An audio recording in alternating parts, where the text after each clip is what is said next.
হজ যেহেতু অর্থনৈতিক ইবাদত, এজন্য সব মানুষের উপরে ফরজ করে দেননি। হজ ফরজ হওয়ার জন্য ৮-৯টি শর্ত প্রদান করা হয়েছে। যাদের মধ্যে এই শর্তগুলো থাকবে তাদের উপরে হজ ফরজ। যাদের মধ্যে এই শর্তগুলো থাকবে না, আল্লাহ তাআলা তাদের উপরে হজ ফরজ করে দেয়নি। তবে তারাও চেষ্টা করে যাবে, নিয়ত করবে যাতে মৃত্যুর আগে হলেও আল্লাহ তাআলার ঘরটাকে জিয়ারত করা যায়, নবীজির রওজা মোবারকে গিয়ে একটু সালাম দেওয়া যায়। এই ইচ্ছাটা অন্তরে থাকা এবং তার জন্য চেষ্টা করা আমাদের সকলের জন্য জরুরি, হই আমি ধনী অথবা গরিব। তো হজ ফরজ হওয়ার জন্য যে শর্তগুলো দেওয়া হয়েছে, ১ নম্বর শর্ত হলো লোকটাকে মুসলিম হতে হবে। কোনো অমুসলমান কাফের যত কোটি টাকার মালিক হোক না কেন, কোনো কাফেরের উপরে আল্লাহর ঘরের হজ আদায় করা ফরজ হয় না, তার সেখানে প্রবেশ করা নিষেধ। কারণ বিধানগত দিক থেকে যারা কাফের তারা হলো অপবিত্র, নাপাক। এই অপবিত্র নাপাক ব্যক্তিরা ঈমান না আনা পর্যন্ত আল্লাহর ঘর খানায়ে কাবায় প্রবেশ করার কোনো অধিকার তারা পাবে না। ২ নম্বরে আকিল হওয়া। আকিল শব্দের অর্থ হলো জ্ঞান সম্পন্ন হওয়া।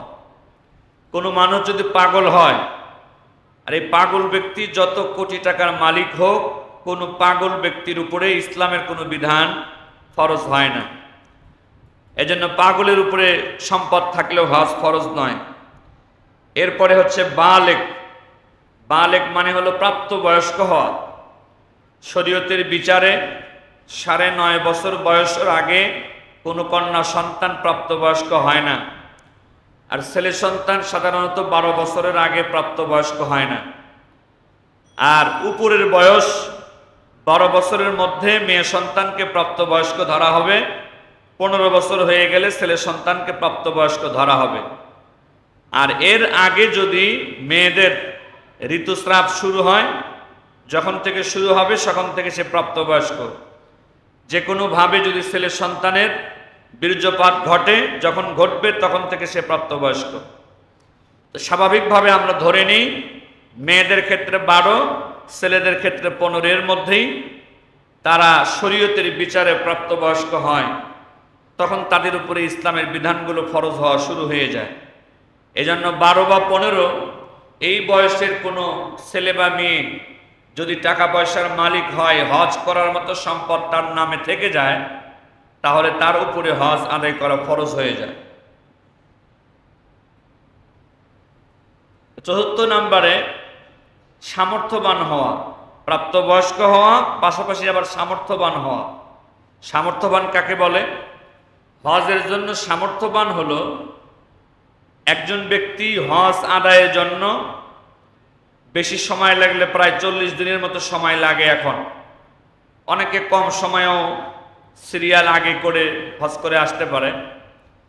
তো হজ আদায় করতে যে কয়দিন সময় প্রয়োজন, এই কয়দিন সময় পরিবার পরিচালনা করার জন্য যতটুকু অর্থ সম্পদ টাকা পয়সা দরকার, এতটুকু অর্থ সম্পদ টাকা পয়সা থাকার পরেও হজে যাওয়ার জন্য ৫ লক্ষ, ৬ লক্ষ, ৭ লক্ষ যে টাকাই লাগুক, ৪০ দিনের মতো পরিবার পরিচালনা করার অর্থ সম্পদ থাকার পরে হজে যাওয়ার মতো যদি আরো টাকা পয়সা তার কাছে থাকে, তখন সেই লোকটার উপরে হজ ফরজ হয়ে যায়।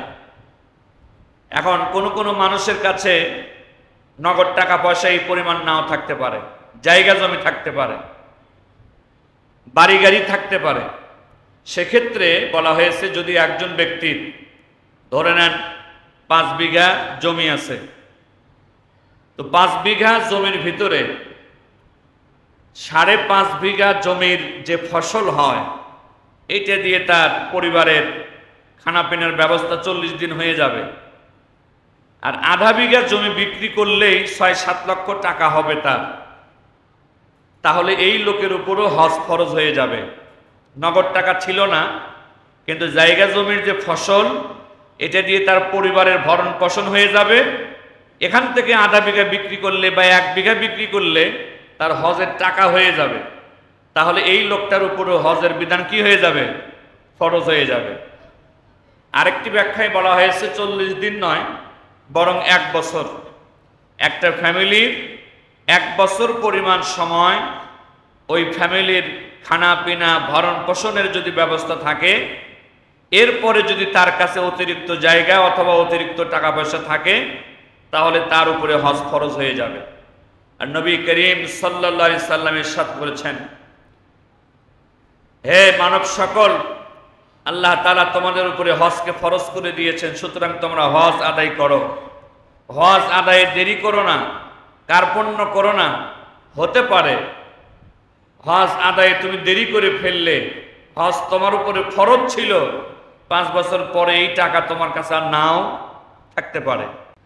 এজন্য বিনা কারণে একটা গাছের পাতা ছিঁড়ে ফেলা, একটা ডাল কেটে ফেলাটাও নিষেধ করে দেওয়া হয়েছে। বরং গাছ লাগানোর অনেক ফজিলতের কথা নবী করিম সাল্লাল্লাহু আলাইহি ওয়াসাল্লাম হাদিস শরীফের মধ্যে বর্ণনা করেছেন। গত জুমায় আমরা শুনেছি, একটি গাছ লাগানো হলে এই গাছ থেকে যেভাবেই আল্লাহ তাআলার সৃষ্টি জীব উপকার পাবে, যিনি গাছ লাগিয়েছেন তিনি দান করার মতো সওয়াব পেতেই থাকবেন। সুবহানাল্লাহ। সেই গাছের নিচে কেউ ছায়া গ্রহণ করলেও গাছ লাগানোওয়ালা সওয়াব পাবেন। সেই গাছে কোনো পাখি বাসা বাঁধলেও গাছ লাগানোওয়ালা সওয়াব পাবেন। সেই গাছ থেকে কোনো পাখি কোনো ফল খেলেও গাছ লাগানোওয়ালা সওয়াব পাবেন। গাছে যতগুলো ফল থাকবে, প্রত্যেকটা ফলের বিনিময়ে আল্লাহ তাআলা গাছ লাগানোওয়ালাকে নেকি দান করবেন। এজন্য ইসলাম সব ধরনের জীবনকে সম্মান দিয়েছে, দাম দিয়েছে, মর্যাদা দিয়েছে, ন্যায়সঙ্গত কারণ ছাড়া। মানুষ হোক, পশু পাখি হোক, গাছপালা হোক, কারো জীবন হরণ করার অধিকার আমাকে আপনাকে দান করা হয় নাই। আমরা আলোচনাগুলো শুনেছি, আল্লাহ তাআলা আমল করার তৌফিক দিন, বলি আমিন। আজকে থেকে আমরা আলোচনা শুনবো ইসলামের 5টি ভিত্তি রয়েছে, বুনিয়াদ রয়েছে, যে 5টি বুনিয়াদের উপরে, ভিত্তির উপরে আল্লাহ তাআলা ইসলামকে প্রতিষ্ঠিত করেছেন। হাদিস শরীফের মধ্যে নবী করিম সাল্লাল্লাহু আলাইহি ওয়াসাল্লাম বলেছেন, বুনিয়াল ইসলামু আলা খামসিন। ইসলামের ভিত্তি, ইসলামের বুনিয়াদ 5টি বিষয়ের উপরে প্রতিষ্ঠিত। একটা হলো শাহাদাতু আল্লাহ ইলাহা ইল্লাল্লাহ ওয়া আন্না মুহাম্মাদান আবদুহু ওয়া রাসূলুহু। 1 নাম্বার, এই কথার সাক্ষ্য দেওয়া, ইবাদত পাওয়ার উপযুক্ত মালিক একমাত্র আল্লাহ তাআলা। আল্লাহ ছাড়া আর কারো ইবাদত করা যাবে না। আল্লাহ তাআলা ছাড়া আর কারো গোলামি করা যাবে না। আল্লাহ তাআলা ছাড়া আর কারো কাছে মাথা নত করা যাবে না। এবং মুহাম্মদ সাল্লাল্লাহু আলাইহি ওয়াসাল্লাম আল্লাহ তাআলার বান্দা এবং তিনি রাসূল। ওয়া ইকামিস সালাত, এরপরে নামাজ কায়েম করা, ওয়া ইতাইজ যাকাত, যাকাত প্রদান করা, ওয়াল হজ, হজ সম্পাদন করা, ওয়া সাওমি রমাদান, মাহে রমাদানের রোজা পালন করা। ইসলামের এই 5টি বুনিয়াদ ভিত্তির খুবই গুরুত্ব ইসলামে দেওয়া হয়েছে। এগুলোকে ফরজ সাব্যস্ত করা হয়েছে, বাধ্যতামূলক। তবে দয়াময় আল্লাহ তাআলা যাদেরকে তিনি অর্থ সম্পদ দান করেন নাই, যেই ইবাদত করতে গেলে অর্থ সম্পদ ব্যয় করার প্রয়োজন হয়, ওই সমস্ত ইবাদত আল্লাহ তাআলা গরিব মানুষের উপরে ফরজ ওয়াজিব করে দেন নাই। এটি আল্লাহ তাআলার বিশেষ দয়া এবং মায়া। যার সম্পদ নেই, সম্পদের ইবাদত তার উপরে ধার্য করা হয়নি।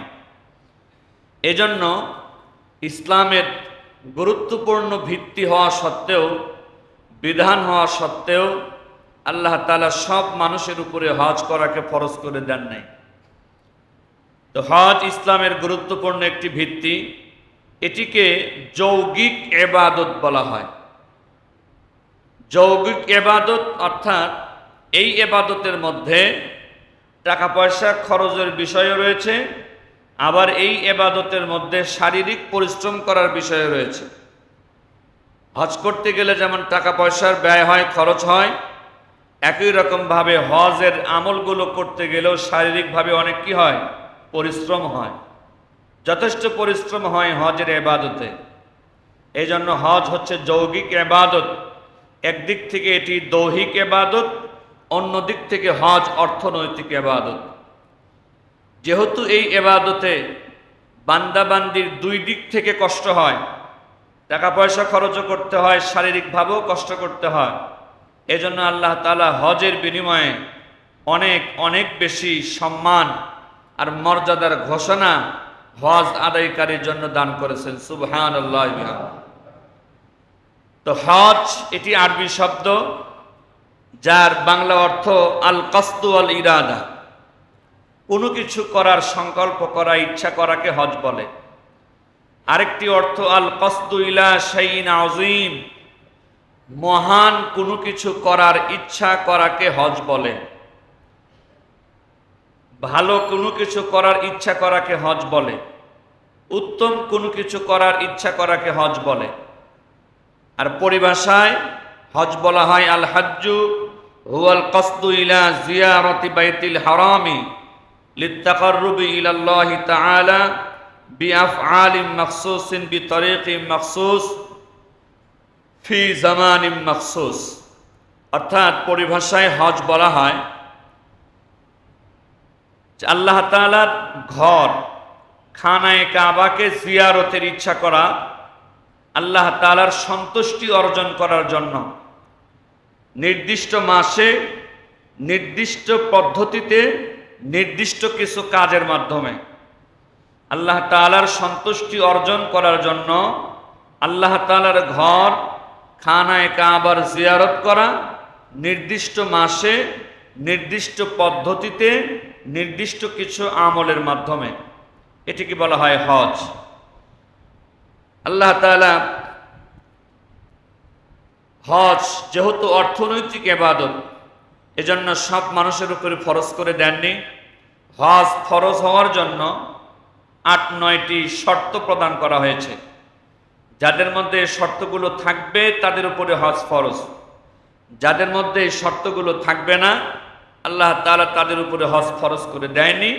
তবে তারাও চেষ্টা করে যাবে, নিয়ত করবে যাতে মৃত্যুর আগে হলেও আল্লাহ তাআলার ঘরটাকে জিয়ারত করা যায়, নবীজির রওজা মোবারকে গিয়ে একটু সালাম দেওয়া যায়। এই ইচ্ছাটা অন্তরে থাকা এবং তার জন্য চেষ্টা করা আমাদের সকলের জন্য জরুরি, হই আমি ধনী অথবা গরিব। তো হজ ফরজ হওয়ার জন্য যে শর্তগুলো দেওয়া হয়েছে, ১ নম্বর শর্ত হলো লোকটাকে মুসলিম হতে হবে। কোনো অমুসলমান কাফের যত কোটি টাকার মালিক হোক না কেন, কোনো কাফেরের উপরে আল্লাহর ঘরের হজ আদায় করা ফরজ হয় না, তার সেখানে প্রবেশ করা নিষেধ। কারণ বিধানগত দিক থেকে যারা কাফের তারা হলো অপবিত্র, নাপাক। এই অপবিত্র নাপাক ব্যক্তিরা ঈমান না আনা পর্যন্ত আল্লাহর ঘর খানায়ে কাবায় প্রবেশ করার কোনো অধিকার তারা পাবে না। ২ নম্বরে আকিল হওয়া। আকিল শব্দের অর্থ হলো জ্ঞান সম্পন্ন হওয়া। কোনো মানুষ যদি পাগল হয়, আর এই পাগল ব্যক্তি যত কোটি টাকার মালিক হোক, কোনো পাগল ব্যক্তির উপরে ইসলামের কোনো বিধান ফরজ হয় না। এজন্য পাগলের উপরে সম্পদ থাকলেও হজ ফরজ নয়। এরপরে হচ্ছে বালেগ। বালেগ মানে হলো প্রাপ্তবয়স্ক হওয়া। শরীয়তের বিচারে ৯.৫ বছর বয়সের আগে কোনো কন্যা সন্তান প্রাপ্তবয়স্ক হয় না, আর ছেলে সন্তান সাধারণত ১২ বছরের আগে প্রাপ্তবয়স্ক হয় না। আর উপরের বয়স ১২ বছরের মধ্যে মেয়ে সন্তানকে প্রাপ্তবয়স্ক ধরা হবে, ১৫ বছর হয়ে গেলে ছেলে সন্তানকে প্রাপ্তবয়স্ক ধরা হবে। আর এর আগে যদি মেয়েদের ঋতুস্রাব শুরু হয়, যখন থেকে শুরু হবে তখন থেকে সে প্রাপ্তবয়স্ক। যে কোনোভাবে যদি ছেলে সন্তানের বীর্যপাত ঘটে, যখন ঘটবে তখন থেকে সে প্রাপ্তবয়স্ক। তো স্বাভাবিকভাবে আমরা ধরে নিই মেয়েদের ক্ষেত্রে ১২, ছেলেদের ক্ষেত্রে ১৫, এর মধ্যেই তারা শরীয়তের বিচারে প্রাপ্তবয়স্ক হয়, তখন তাদের উপরে ইসলামের বিধানগুলো ফরজ হওয়া শুরু হয়ে যায়। এজন্য ১২ বা ১৫ এই বয়সের কোনো ছেলে বা মেয়ে যদি টাকা পয়সার মালিক হয়, হজ করার মতো সম্পদ তার নামে থেকে যায়, তাহলে তার উপরে হজ আদায় করা ফরজ হয়ে যায়। ৪র্থ নম্বরে সামর্থ্যবান হওয়া, প্রাপ্তবয়স্ক হওয়া, পাশাপাশি আবার সামর্থ্যবান হওয়া। সামর্থ্যবান কাকে বলে? হজের জন্য সামর্থ্যবান হলো একজন ব্যক্তি হজ আদায়ের জন্য বেশি সময় লাগলে প্রায় 40 দিনের মতো সময় লাগে। এখন অনেকে কম সময়েও সিরিয়াল আগে করে হজ করে আসতে পারে। তো হজ আদায় করতে যে কয়দিন সময় প্রয়োজন, এই কয়দিন সময় পরিবার পরিচালনা করার জন্য যতটুকু অর্থ সম্পদ টাকা পয়সা দরকার, এতটুকু অর্থ সম্পদ টাকা পয়সা থাকার পরেও হজে যাওয়ার জন্য 5 লক্ষ 6 লক্ষ 7 লক্ষ যে টাকাই লাগুক, 40 দিনের মতো পরিবার পরিচালনা করার অর্থ সম্পদ থাকার পরে হজে যাওয়ার মতো যদি আরো টাকা পয়সা তার কাছে থাকে, তখন সেই লোকটার উপরে হজ ফরজ হয়ে যায়। এখন কোন মানুষের কাছে নগদ টাকা পয়সা এই পরিমাণ নাও থাকতে পারে, জায়গা জমি থাকতে পারে, বাড়ি গাড়ি থাকতে পারে। সেক্ষেত্রে বলা হয়েছে যদি একজন ব্যক্তির ধরে নেন 5 বিঘা জমি আছে, তো 5 বিঘা জমির ভিতরে 5.5 বিঘা জমির যে ফসল হয়, এটা দিয়ে তার পরিবারের খানাপিনার ব্যবস্থা 40 দিন হয়ে যাবে। আর আধা বিঘা জমি বিক্রি করলেই 6-7 লক্ষ টাকা হবে তার। তাহলে এই লোকের উপরও হজ ফরজ হয়ে যাবে। নগদ টাকা ছিল না, কিন্তু জায়গা জমির যে ফসল, এটা দিয়ে তার পরিবারের ভরণ পোষণ হয়ে যাবে। এখান থেকে আধা বিঘা বিক্রি করলে বা 1 বিঘা বিক্রি করলে তার হজের টাকা হয়ে যাবে। তাহলে এই লোকটার উপরও হজের বিধান কি হয়ে যাবে? ফরজ হয়ে যাবে। আরেকটি ব্যাখ্যায় বলা হয়েছে 40 দিন নয়, বরং 1 বছর। একটা ফ্যামিলির 1 বছর পরিমাণ সময় ওই ফ্যামিলির খানা পিনা ভরণ পোষণের যদি ব্যবস্থা থাকে, এরপরে যদি তার কাছে অতিরিক্ত জায়গা অথবা অতিরিক্ত টাকা পয়সা থাকে, তাহলে তার উপরে হজ ফরজ হয়ে যাবে। আর নবী করিম সাল্লাল্লাহু আলাইহি সাল্লাম ইরশাদ করেছেন, হে মানব সকল, আল্লাহ তাআলা তোমাদের উপরে হজকে ফরজ করে দিয়েছেন, সুতরাং তোমরা হজ আদায় করো। হজ আদায়ে দেরি করো না, কার্পণ্য করো না। হতে পারে হজ আদায়ে তুমি দেরি করে ফেললে, হজ তোমার উপরে ফরজ ছিল, 5 বছর পরে এই টাকা তোমার কাছে আর নাও থাকতে পারে। কিন্তু ওই যে ফরজ হয়ে গিয়েছিল একবার, এখন ভবিষ্যতে গিয়ে আমি যত গরিবই হই, আমার উপরে হয়ে যাওয়া ওই ফরজ আর বাতিল হবে না। একবার যদি হজ ফরজ হয়, তাহলে এই হজ আদায় করাটা জীবনে যে কোনো সময় তার উপরে থেকেই যায়, যদিও সেই লোকটা পরবর্তীতে গরিব হয়ে যায়, এই হজ বাতিল হবে না। এজন্য হজ ফরজ হয়ে গেলে দেরি না করে দ্রুত হজ আদায়ের চেষ্টা করা। অনেক সময় শয়তান ধোঁকা দেয় যে মেয়ে আছে ছেলে আছে বিবাহের উপযুক্ত, তাদেরকে বিবাহ না দিয়ে তুমি কেমনে হজে যাবা? আবার ছেলে মেয়ের বিবাহ দেওয়ার জন্য আবার চাকরিজীবী জামাই না হলে হবে না, আবার সাধারণ চাকরিজীবী হলে হবে না, সরকারি চাকরিজীবী লাগবে। সরকারি চাকরিজীবী জামাই খুঁজতে খুঁজতে মেয়ের বয়স 25, 30, 35 বছর হয়ে যায়। এরকম ফ্যামিলি আছে কি নাই? শুধু সরকারি চাকরিজীবী জামাই দরকার। তো শয়তান আপনাকে ধোঁকা দেয় যে মেয়ে বিয়ে হোক, ছেলে বিয়ে হোক, তোমার বয়স হোক, এরপরে হজে যায়ও। শয়তান এটা বলে না যে তুই মারাও যেতে পারিস হজ করার আগে, সুতরাং হজটা করে নিয়ে, এটা বলে না, উল্টো বুঝদান করে। আমরাও এটা মনে করি, কিন্তু কোরআন হাদিসে কোথাও এটা বলা হয়নি ছেলের বিয়ে না হলে, মেয়ের বিয়ে না হলে হজে যাওয়া যাবে না। এই কথা কোনো জায়গাতেই কোরআন হাদিসে বলা হয়নি। এটা বলে হলো শয়তান। এই ধোঁকাটা শয়তানের ধোঁকা।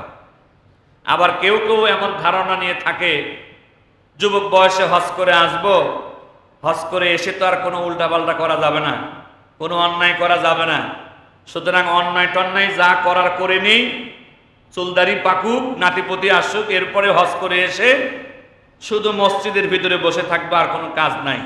এটাও শয়তানের আরেকটা ধোঁকা। যেই অন্যায় সাধারণ মানুষের জন্য অন্যায়, ওটা হজকারীর জন্য অন্যায়। যেটা হজ হাজির জন্য অন্যায়, সাধারণ মানুষের জন্য তো অন্যায়। অন্যায়ের বেলায় হাজিকে আলাদা করা আর হাজি ছাড়া লোককে আলাদা করা, এটা শয়তান আলাদা করে, আল্লাহ আলাদা করে নাই। সুদ খাওয়া হাজির জন্য যেমন হারাম, যে হজ করে নাই তার জন্য হারাম। জেনা ব্যভিচার যেমন হাজির জন্য হারাম, যে হজ করে নাই তার জন্য হারাম। মিথ্যা কথা বলা হাজির জন্য হারাম, যে হজ করে নাই তার জন্য হারাম। তাহলে আপনার উপরে তো হজ করে আসার পরে আলাদা হারাম হবে না, হারাম তো আগে থেকেই আছে। হজ করেন আর না করেন, কিন্তু শয়তান ধোঁকা দেয় যে হজ করলে পরে অন্যায় করা যাবে না, হজ না করলে অন্যায় করা যাবে। কত বড় বাটপারি, শয়তানের কত বড় ধোঁকা। মুসলমান ভাইরে আমার, আল্লাহ রাব্বুল আলামিন আমাকে আপনাকে যদি সম্পদ দান করেন, সম্পদ দান করার পরে হজ আদায় করতে দেরি করাকে আল্লাহ রসুল নিষেধ করে দিয়েছেন। এজন্য সম্পদ যখনই এসে যাবে, হজের মতো সম্পদ যখনই হাতে আসবে, যদি আমি প্রাপ্তবয়স্ক হই, আমি সামর্থ্যবান হই, এরপরে বলা হয়েছে সুস্থ হওয়া। সামর্থ্য থাকার পরও কোনো ব্যক্তি যদি এই রকম অসুস্থ থাকে, ওই অসুস্থ অবস্থায় হজ করতে যাওয়া যদি তার জন্য কঠিন হয়ে যায়, তবে তাকেও সুস্থ হওয়া পর্যন্ত দেরি করার অনুমতি দেওয়া হয়েছে। এরপরে 6 নম্বরে স্বাধীন হওয়া। কোনো ব্যক্তি যদি কারো গোলাম হয়, আগে যেমন মানুষ ক্রয় বিক্রয় করা হতো, মানুষকে ক্রয় করে গরু ছাগলের মতো মানুষ বাড়িতে রাখতো, তাদেরকে দিয়ে কাজকর্ম করাতো, এইরকম গোলাম ব্যক্তির উপরে আল্লাহ তাআলা হজকে ফরজ করেন নাই। 7 নম্বরে রাস্তা নিরাপদ হওয়া। যেই রাস্তা দিয়ে আপনি হজে যাবেন, এই রাস্তাটা আপনার জন্য নিরাপদ হওয়া। যদি ওই সময় যাওয়াটা নিরাপদ না হয়, কোনো যুদ্ধ লেগে থাকে রাস্তায় যে দিক দিয়ে যাবেন, কোনো যদি হাঙ্গামা লেগে থাকে, কোনো যদি ভয়ভীতি থাকে, অথবা বর্তমান প্রেক্ষাপটে পাসপোর্ট প্রয়োজন হয়, ভিসার প্রয়োজন হয়, যদি এইগুলোর ব্যবস্থা না হয়, যতক্ষণ পর্যন্ত ব্যবস্থা না হবে, ধরে নেওয়া হবে আপনার রাস্তাটা এখনো নিরাপদ হয় নাই। এরপরে মহিলাদের জন্য বিশেষভাবে বলা হয়েছে, সম্পদ থাকার পরও কোনো মহিলা মানুষ একা একা হজে যাইতে পারবে না। তার সেফটি হিসাবে, তার নিরাপত্তা হিসাবে এই মহিলার সাথে তার স্বামী থাকবে, অথবা তার বাবা, অথবা তার আপন ভাই। এমন ব্যক্তিরা এই মহিলার সাথে থাকতে হবে যেই ব্যক্তির স্বামী, অথবা এমন ব্যক্তি যার সাথে এই মহিলার বিবাহ জায়েজ নাই, যার সাথে বিবাহ জায়েজ নাই। এরকম ব্যক্তিদেরকে বলা হয় মুহরিম ব্যক্তি, নিষিদ্ধ ব্যক্তি। যেমন বাবা, আপন ভাই, আপন দাদা, আপন নানা, এরকম মুহরিম ব্যক্তি যারা আছে, অথবা নিজের স্বামী, নিজের আপন সন্তান, এরকম কোনো না কোনো পুরুষ মানুষ মহিলার সাথে থাকলে তবে সে হজে যাইতে পারবে।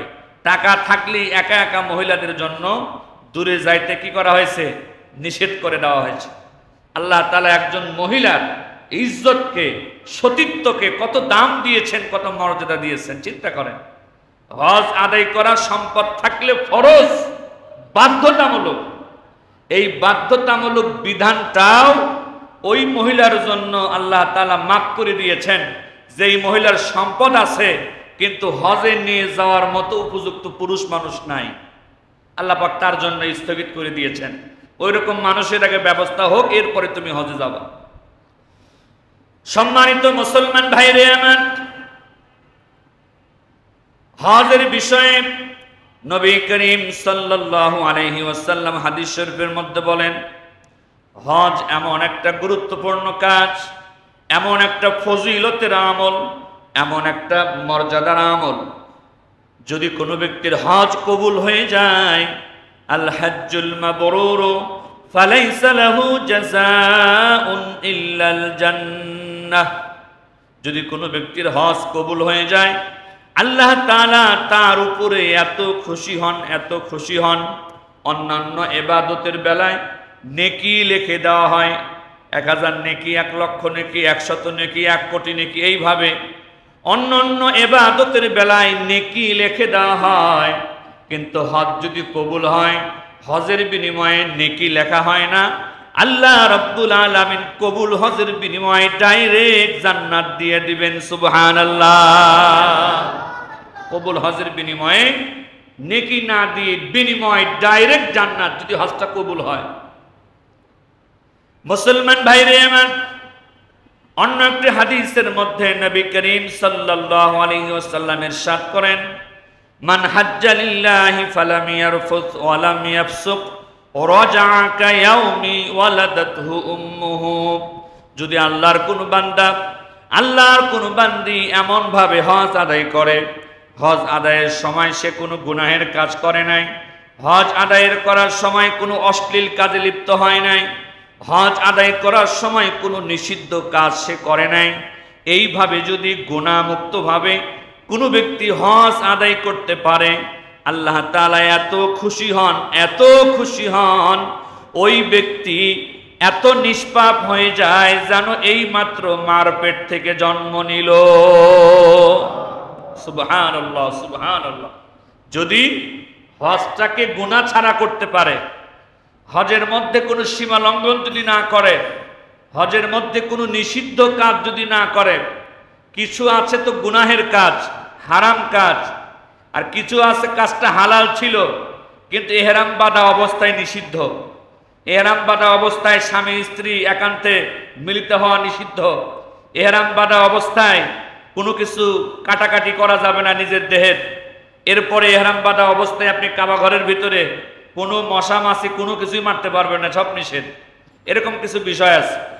অর্থাৎ হারাম কাজ যেমন নিষেধ, আবার কিছু হালাল কাজও আছে যেগুলো আপনি ইহরাম বাঁধার পর থেকে কি হয়ে যাবে, নিষিদ্ধ হয়ে যাবে। এরকম নামাজের মধ্যেও আছে। নামাজ ছাড়া অন্য সময় কথা বলা জায়েজ ছিল, যেই আপনি নামাজের জন্য তাকবীর বেঁধে হাত বাঁধবেন তখন আর কথা বলা জায়েজ থাকে?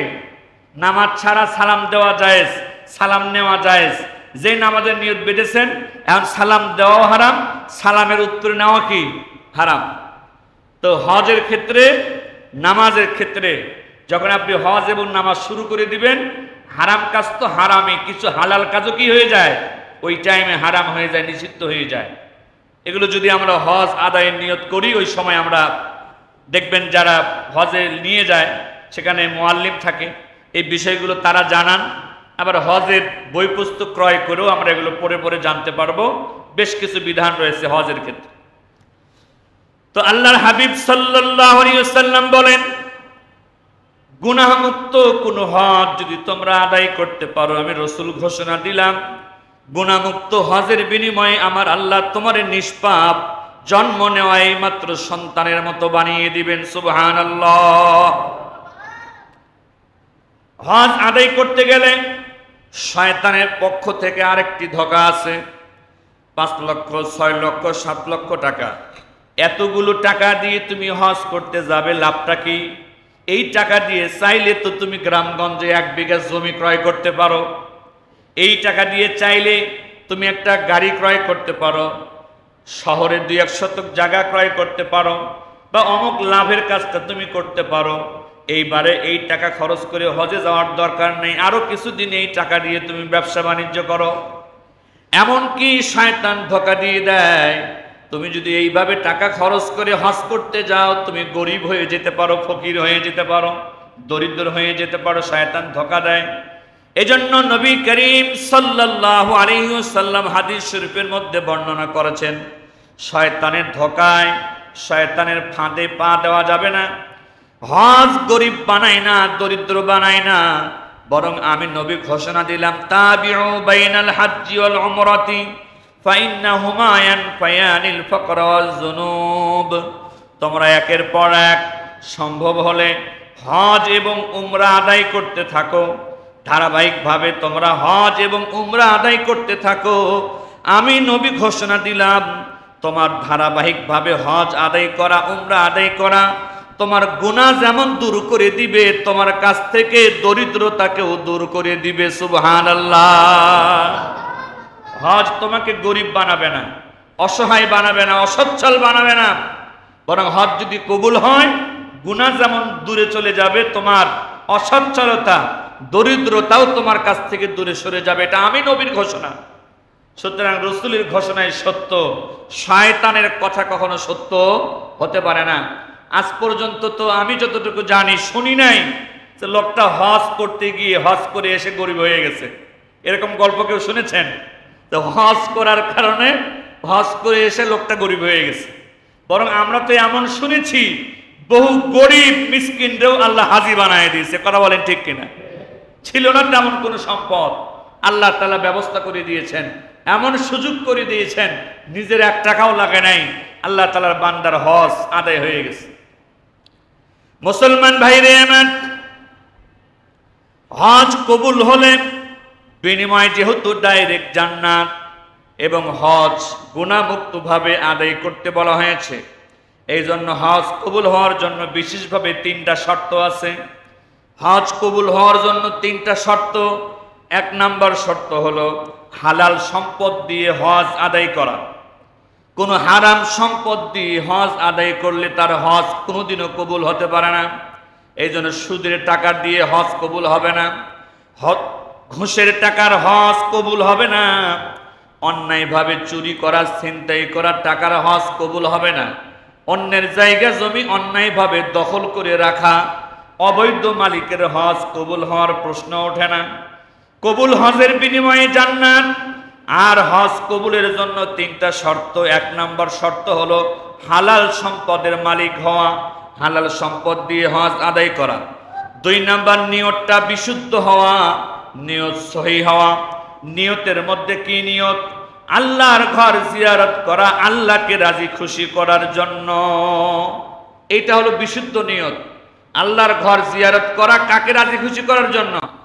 আল্লাহকে রাজি খুশি করার জন্য। আল্লাহ না করুন যদি কোনো মানুষের অন্তরে সম্মানের লোভ লালসা চলে আসে, নাম কামায়ের লোভ লালসা চলে আসে, হজ করলে মানুষ আমাকে হাজী সাহেব বলবে, আমার একটা আলাদা দাম হবে, আলাদা একটা মর্যাদা হবে, মানুষের কাছে দাম পাওয়ার আশায়, মানুষের কাছে মর্যাদা পাওয়ার আশায়, মানুষের কাছে নাম কামানোর আশায় যতবার হজ করুক না কেন ওই ব্যক্তির হজ কোনোদিনও কবুল হবে না। মানুষকে রাজি খুশি করার জন্য করলে হবে না, মানুষের কাছে নাম পাওয়ার আশায় হজ করলে হবে না। হজের শর্তই হলো, হজের মূল কথাটাই হলো আল্লাহর ঘর জিয়ারত করা। কাকে খুশি করার জন্য? আল্লাহকে খুশি করার জন্য। এই জন্য যারা আমরা হজ আদায় করেছি, আমরা নিষেধ করে দিব আমাদের নাম লিখতে গিয়ে কেউ যেন আলহাজ না লেখে, হাজি না লেখে, নিষেধ করে দিব। হাজি একটা এবাদতের নাম। হজ কিসের নাম? এবাদতের নাম। হজ কোনো ডিগ্রি নয়, হজ কোনো পদবি নয়, হজ একটা এবাদত। এখন আপনি হজ করলে যদি আপনার লাগে নামের আগে হাজি অমক লাগাতে হয়, তাহলে যারা নামাজ পড়ে তারা লিখবে নামাজি আব্দুল সালাম, নামাজি আব্দুল সাত্তার। যে রোজা রাখে সে লিখবে রোজাদার আবুল কালাম। যে কুরবানি করে তার নামের আগে লিখতে হবে কুরবানিকারী আব্দুল সালাম। শুধু হজে লাগবে কেন? লাগলে তো সব জায়গায় লাগার কথা। কথা কন না কেন? এই জন্য কখনো কোনো ব্যক্তি তার নামের আগে যদি হজ না লাগায় এক চুল মন খারাপ করবেন না। কেন? হজ কি নামের জন্য করেছেন না আল্লাহকে খুশি করার জন্য? এই জন্য নিষেধ করা উচিত, নিষেধ করা উচিত। আমি যতই হজ করি না কেন আমার নামের আগে তোমরা কেউ আলহাজ বা হাজি লাগায়ও না। কারণ হজ এবাদত, নামাজ এবাদত, রোজা এবাদত, যাকাত এবাদত। আমি এবাদত করতে পারলে এটা আমার উপরে আল্লাহর দয়া, এটা নাম ফুটানোর মতো কোনো কিছু নয়। হজ কবুল হজের বিনিময়ে জান্নাত, আর কবুল হজের বিনিময়ে নিষ্পাপ সন্তানের মতো হয়ে যাওয়া। আর হজ কবুলের জন্য বলা হলো হালাল সম্পদ দিয়ে হজ আদায় করা, হালাল সম্পদের মালিক হওয়া। 2 নাম্বারে নিয়তটাকে বিশুদ্ধ করা, নিয়তটাকে সহি করা। 3 নাম্বার হজের বিধানগুলো সঠিকভাবে আদায় করা। যার সম্পদ হালাল, যার নিয়ত বিশুদ্ধ এবং যিনি হজের বিধানগুলো সঠিকভাবে আদায় করবেন, অবশ্যই আশা করা যায় তার হজ কবুল হবে, নিষ্পাপ হবে এবং তার বিনিময় জান্নাতই হবে। সুবহানাল্লাহ। তাহলে আমরা আপ্রাণভাবে চেষ্টা করি আমার আপনার সম্পদের মধ্যে যেন কোনো হারাম না থাকে, আমার আপনার সম্পদের ভিতরে কোনো জুলুম যেন না থাকে, কোনো অবিচার না থাকে। তো সম্পদ হারাম শুধুমাত্র আর একজনের কাছ থেকে দখল করে নিলে হারাম হয় না, শুধু সুদ ঘুষই হারাম হয় না, কাউকে তার ওয়ারিশি থেকে বঞ্চিত করলেও সম্পদ হারাম হয়ে যায়। আমি বাবা যদি আমার এক ছেলেকে বেশি দেই আর এক ছেলেকে কম দিয়ে দেই তাকে ভালো লাগে না বলে, অথবা ছেলেদেরকে বেশি দেই মেয়েদেরকে কম দিয়ে দেই মেয়ে হওয়ার কারণে, তা না দেই, এগুলোও মানুষের সম্পদকে হারাম বানিয়ে দেয়। ইসলামের বিধান অনুযায়ী ছেলেদেরকে ডাবল সম্পদ দেওয়া হয়েছে, মেয়েদেরকে অর্ধেক। এক ছেলে এক মেয়ে যদি বাবার 6 বিঘা জমি থাকে, ছেলেটা 4 বিঘা মেয়েটা 2 বিঘা, এটা আল্লাহ তাআলার বিধান। এখন এইটার মধ্যে যদি আমি আপনি ইচ্ছাকৃত কম বেশি করি, বিধান হলো ছেলে মেয়েদেরকে ডেকে নিয়ে আলোচনা করে কম বেশি করার বিধান, সুযোগ আছে। ছেলেদেরকে মেয়েদেরকে ডেকে বসালেন, বসানোর পরে একটা ছেলে খুব দুর্বল, সে লেখাপড়া করে ডাক্তার ইঞ্জিনিয়ার আলেম কিছুই হতে পারে না, কিন্তু ওই ছেলেটা বাবার সাথে কাঁধে কাঁধ মিলিয়ে সংসারে কাজকর্ম করেছে। এরকম বড় ভাই আছে কি নাই? ছোট ভাই লেখাপড়া করে সাহেব হয়েছে, ডাক্তার ইঞ্জিনিয়ার হয়েছে, বড় ভাইটা লেখাপড়া করার সুযোগ পায় নাই, ওই বাবার সঙ্গে হাল নিয়ে খেতে গিয়েছে, আবাদ করেছে, কষ্ট করেছে। এই যে ভাইটা মূর্খ থাকলো, ডাক্তার বানানোর জন্য বাবার 30-40 লক্ষ টাকা খরচ হয়েছে আর এক ছেলেকে, কিন্তু এই ছেলেকে বড় ছেলে সংসারে যে খেটেছে তার জন্য 30-40 লক্ষ টাকা বাবাকে ব্যয় করতে হয় নাই, বরং সে সংসারে আরো জোরাতালি দিয়েছে। বাবা চাইলে আলোচনা করে ডাক্তার ছেলেকে বলতে পারে, বাবা তোমার পিছনে প্রায় আমার 30 লক্ষ টাকা খরচ হয়েছে, যেটা তোমার এই কৃষক ভাইয়ের পিছনে খরচ করতে হয় নাই, বরং সে আমার সংসারে সাপোর্ট দিয়েছে। সুতরাং আজকে আমার জমি থেকে তোমার এই গরিব কৃষক ভাইকে 2 বিঘা জমি আমি বেশি করে দিচ্ছি, তোমাকে বিষয়টা আমি জানাই দিলাম, এই বিষয়ে তুমি কোনো আপত্তি করো না। এইভাবে আলোচনা করে নিজের সন্তানদের মধ্যে কেউ যদি দুর্বল থাকে তাকে একটু বেশি দেওয়া যায়, কিন্তু আলোচনা না করে দেওয়ার কোনো অনুমতি নাই। যদিও সম্পত্তির মালিক বাবা, কিন্তু তাকে সন্তানদেরকে নিয়ে পরামর্শ করতে হবে কম বেশি করতে হলে। আর জীবিত থাকা অবস্থায় যদি বাবা জায়গা জমি দেয়, সেক্ষেত্রে ছেলে মেয়েকে সমান দেওয়ার জায়েজ আছে। ছেলেও 4 বিঘা মেয়েও 4 বিঘা, জীবিত থাকা অবস্থায় ছেলে মেয়ে দুইজনকেই সমান জায়গা জমি দেওয়ার অনুমতি আছে। তবে বাবা যেই মারা গেল তখন এই জমির উপরে আর অন্য কারো হস্তক্ষেপ চলবে না। বাবা মারা যাওয়ার পরে 6 বিঘা জমি হলে মেয়ে 2 বিঘা, ভাই 4 বিঘা। হ্যাঁ, যদি খুশি মনে ভাই বোনকে বেশি দেয় অথবা বোন খুশি মনে যদি ভাইকে বেশি দেয়, কোনো জুলুম যদি না থাকে, তাহলে সেটা বৈধ হবে। এই জায়গা জমি দেওয়ার বেলায়, সুযোগ সুবিধা দেওয়ার বেলায় নিজের সন্তানদের ব্যাপারও কম বেশি করতে পিতামাতাকে নিষেধ করে দেওয়া হয়েছে। নবী করিম সাল্লাল্লাহু আলাইহি ওয়াসাল্লাম বলেন, মান কাতা'a মিরাস ওয়ারিসিহি কাতা'a আল্লাহু মিরাসুল জান্নাতি ইয়াউমাল কিয়ামাহ।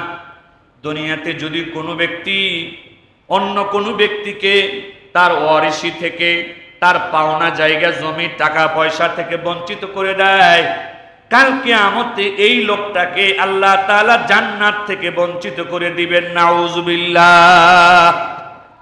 হাজী সাহেব নামাজি বাবা হাসরের মাঠে দাঁড়িয়েছেন, জান্নাতে যাবেন, আল্লাহ তাআলা অনুমতি দিয়েছেন, হজের বিনিময়ে নামাজের বিনিময়ে তুমি জান্নাতে যাও। হঠাৎ করে একটা মহিলা এসে আল্লাহ তাআলাকে বলছেন, আল্লাহ এই তোমার এই বান্দাকে জান্নাত দেওয়ার কারণ কি? বলে, সে তো হজকারী ছিল, দুনিয়ায় নামাজি ছিল, যাকাত দাতা ছিল, বিধায় তার আমলের বিনিময়ে জান্নাত দেওয়া হয়েছে। তখন এই মেয়েটা বলবে, আল্লাহ আমি ওই লোকটার কন্যা সন্তান, দুনিয়াতে ইচ্ছাকৃতভাবে আমার অনুমতি ছাড়া আমার বাবা আমাকে আমার জায়গা জমি থেকে বঞ্চিত করেছে অথবা কম দিয়েছে, আমি আজকে তার বিচার চাই। এই কথা বলার সঙ্গে সঙ্গে আল্লাহ তাআলা জান্নাতে যাইতেছে লোকটাকে আবার ফেরত নিয়ে আসবেন। এই মেয়েটাকে চেনো? বলে হ্যাঁ চিনি। কে? বলে আমার কন্যা। সে কি তোমার সম্পদের ওয়ারিশ ছিল না? বলে হ্যাঁ। তুমি কি ঠিক মতো আদায় করেছো তার হক? বলে না, আমি আদায় করি নাই।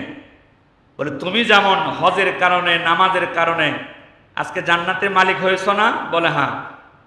তুমি তোমার মেয়েটাও তোমার সন্তান হওয়ার কারণে তোমার জায়গা জমির মালিক ছিল, বঞ্চিত করেছো? বলে হ্যাঁ।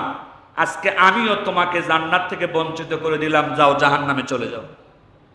তোমার হজের নেকি স্থগিত, নামাজের নেকি স্থগিত করে দেওয়া হলো, আগে জাহান্নাম খেটে আস। এজন্য কখনো কোনো মা বাবা সাবধান হয়ে যায়, নিজের সন্তানদের বেলাতেও জায়গা জমির বিষয়ে আলোচনা করা ছাড়া, অনুমতি নেওয়া ছাড়া যেন কেউ কম বেশি না করি। কথা বলুন ঠিক কিনা? কেউ কেউ 2-3টা বিয়ে করে এই নতুন যেটা যুবতী বউ থাকে হেইডারে জায়গা জমি বেশি দিয়ে দেয়, পুরাতন বইয়ের আর খবর রাখে না। বহু উল্টা পাল্টা। আপনি যে শুরুতেই, যে আকৃতিতেই আপনার কোনো ওয়ারিসকে বঞ্চিত করবেন, আল্লাহ আপনার জান্নাত থেকে বঞ্চিত করে দিবে। আল্লাহ তাআলা আমাদের সকলকেই হালাল রিজিক উপার্জন করে হালাল সম্পদের মাধ্যমে আল্লাহর ঘর জিয়ারত করার, নবীজির রওজা পাকে গিয়ে সালাম দেওয়ার তৌফিক দান করেন। সকলে বলি আমিন। ও আখিরু দাওয়ানা আলহামদুলিল্লাহি রাব্বিল আলামিন। যারা সুন্নাত পড়েননি 4 রাকাত সুন্নাত পড়ে নিন।